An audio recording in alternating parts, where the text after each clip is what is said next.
ये तो उन लोगों को खुलासा करना चाहिए कि कहाँ से पैसा वसूली हो रहा है, कौन लोग ले जा रहे हैं, कौन लोग रख रहे हैं। इसलिए सारी जगह एनार्की है। जो लूट सके सो लूट, जितना लूटना है लूट ले। अब 25 के बाद 25 में जो चुनाव होने जा रहे हैं विधानसभा में इसी साल, उसमें तेजस्वी यादव मुख्यमंत्री बनेंगे और इन लोगों का बेड़ा गर्क होगा। नमस्कार, मैं साकित कुमार, अपनो भारत टाइम्स देख रहे हैं। दिल्ली चुनाव के नतीजों ने सबको चौंका दिया। 27 साल के बाद भारतीय जनता पार्टी सत्ता में वापस आती है और आम आदमी पार्टी को बाहर का रास्ता दिखाती है। इस साल बिहार में भी विधानसभा चुनाव होने हैं। विपक्ष की क्या रणनीति रहेगी यह हम जानेंगे, लेकिन उससे पहले कांग्रेस के सांसद तारिक अनवर ने कहा है कि कांग्रेस को अपनी राजनीतिक रणनीति स्पष्ट करने की जरूरत है। क्या वह गठबंधन में है या अकेले? हमारे साथ बातचीत करने के लिए राजद के वरिष्ठ नेता विधायक भाई वीरेंद्र हैं। कैसे देख रहे हैं सर, तारिक अनवर ने जो बयान दिया है, विपक्ष क्या एक साथ है? दिल्ली के नतीजे तो सबने देख लिए। एक जान लीजिए जी बिहार में जो चुनाव होने वाले हैं 25 में जी और यहाँ जो महागठबंधन बना है वो एकजुट रहेगा, इंटैक्ट है। जी इसमें कहीं बदलाव की बात नहीं। हम समझते हैं कि कोई भी बयान देने पर कोई भी आदमी बयान देने का अपना अधिकार है और उनका व्यक्तिगत बयान हो सकता है। पार्टी का ये बयान नहीं है कि इसको तिल का तार आप लोग बना रहे हैं। जी और इंडिया गठबंधन में सभी घटक दल के लोग हैं और सभी लोग मिलकर चुनाव लड़ेंगे। लेकिन सर, इससे पहले भी लगातार ये चर्चा का विषय था। तेजस्वी यादव ने भी कई बार कहा है कि इंडिया गठबंधन जो है वो लोकसभा चुनाव के लिए था, इंडिया ना कि गठबंधन की बात मैंने नहीं कहा, जी। मैंने कहा महागठबंधन। विपक्ष की बात है। महागठबंधन जी बिहार में महागठबंधन बना है और इंडिया गठबंधन पार्लियामेंट चुनाव के लिए बना था। जी तो इंडिया गठबंधन नहीं, मैं महागठबंधन की बात कर रहा हूँ। जो बिहार में कई घटक दल हैं उसमें, चाहे वो कांग्रेस हो, सीपीआई सीपीएम हो, माले हो, ये सारे लोग, राजद हैं, हम सभी लोग उसी में हैं और सहनी जी भी हैं। जी तो हम लोग का जो इंटैक्ट है महागठबंधन, और उसी बैनर के तले हम लोग चुनाव लड़ने का काम करेंगे।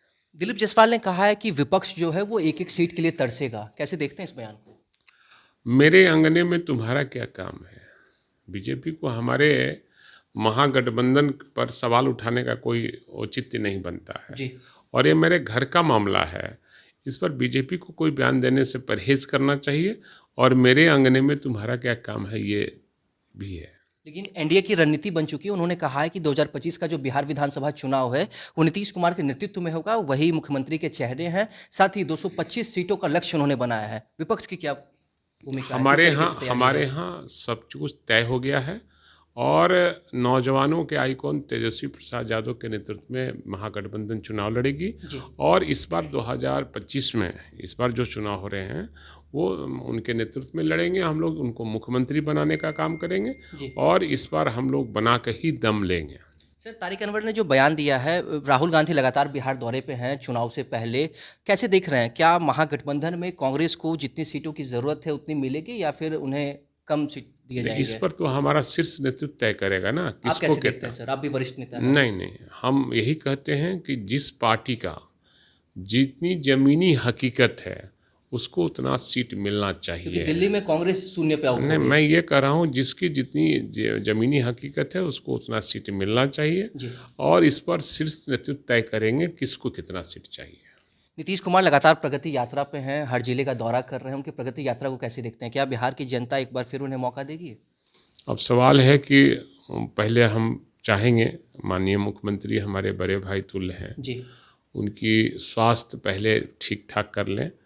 उनसे तो किसी को मिलने नहीं दिया जा रहा है, पुलिस घेरी रहती है, जी किसी से मिलने नहीं दिया जाता है। बयान आप लोग जब लेना चाहते हैं तो आप लोगों को खदेड़ दिया जाता है। तो हम समझते हैं कि स्वास्थ्य की गिरावट हुई है। हम चाहेंगे कि वो अपने स्वास्थ्य की जांच बढ़िया से करा लें। जी हाँ, मैं यही चाहूँगा कि वो स्वस्थ रहेंगे तब ना राजनीति करेंगे। सर, आपने उनकी स्वास्थ्य की बात की। प्रशांत किशोर हैं, उन्होंने भी उनकी मानसिक स्थिति पर सवाल खड़ा किया था। और बीते दिनों पहले 26 जनवरी को जो उनका वीडियो क्लिप वायरल हुआ था, तेजस्वी यादव ने भी उस वीडियो को वायरल किया था। कैसे देखते हैं? क्या लग रहा है कि सच में ज़रूरत है उन्हें राजनीति से संन्यास लेने की?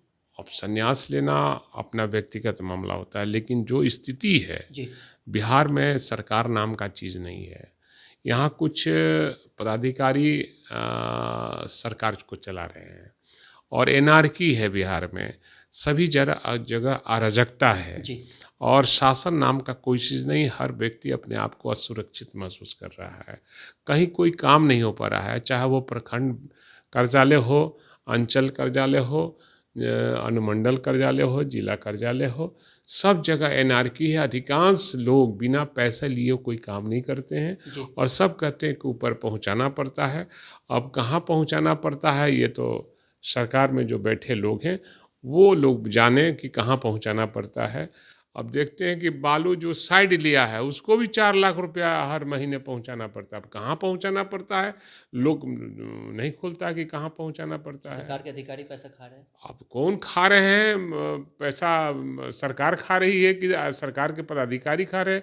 ये तो उन लोगों को खुलासा करना चाहिए कि कहाँ से पैसा वसूली हो रहा है, कौन लोग ले जा रहे हैं, कौन लोग रख रहे हैं। इसलिए सारे जगह एनार्की है। जो लूट सके सो लूट, जितना लूटना है लूट ले। अब 25 के बाद 25 में जो चुनाव होने जा रहे हैं विधानसभा में इसी साल, उसमें तेजस्वी यादव मुख्यमंत्री बनेंगे और इन लोगों का बेड़ा गर्क होगा। प्रधानमंत्री मोदी का भी बिहार दौरा है, भागलपुर आने वाले हैं। हाँ, वहाँ के लोग सिल्क उल्क दे के प्रदान करेंगे कि भाई आए हैं तो आपका स्वागत है।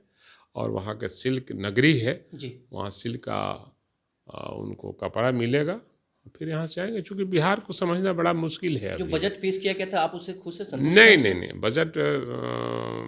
बजट से हम खुश नहीं हैं। और दूसरी बात है इनका पिटारा जो खुलता है, झूठ का पिटारा होता है। और जब भी ये 14 में अपना घोषणा किए थे कि हम जो वो भी घोषणा किए थे कि 2 करोड़ बेरोजगारों को रोजगार देंगे, हर जनता के खाते में 15-15 लाख रुपया भेजेंगे, और कई वादे इन्होंने कहा था। अपने वादे को इन लोगों ने जुमला साबित किया है। तो ये बजट जो है चुनावी साल है बिहार का, है ना, तो लुभाने का प्रयास किया है। लेकिन जनता सब जानती है, पब्लिक है सब जानती है। इसलिए ये कॉरपोरेट की राजनीति करने वाले लोगों को जनता सबक सिखाएगी। एनडीए की तरफ से कहा जा रहा है कि बड़ी सौगात बिहार को मिली है। नहीं, कोई अन्य राज्य बिहार को एक ही सौगात मिलनी चाहिए, उसका नाम है बिहार को विशेष राज्य का दर्जा।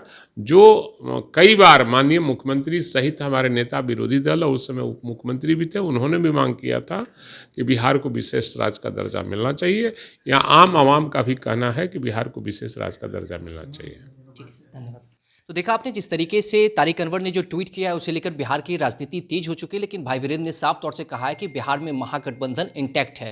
प्रधानमंत्री मोदी का भी बिहार दौरा है। उन्होंने कहा कि बिहार सिर्फ एक मांग कर रहा है, जो बजट पेश किया गया उससे भी संतुष्ट नहीं है। बिहार की जो जनता है वो विशेष राज्य का दर्जा की मांग कर रही है। साथ ही इस बार जो बिहार विधानसभा चुनाव होना है तेजस्वी यादव के नेतृत्व में होगा और तेजस्वी यादव की ही सरकार बनेगी, ऐसा भाई वीरेंद्र का कहना है। फिलहाल इस खबर में इतना ही। नवभारत टाइम्स के साथ बने रहें। पटना से साकित कुमार।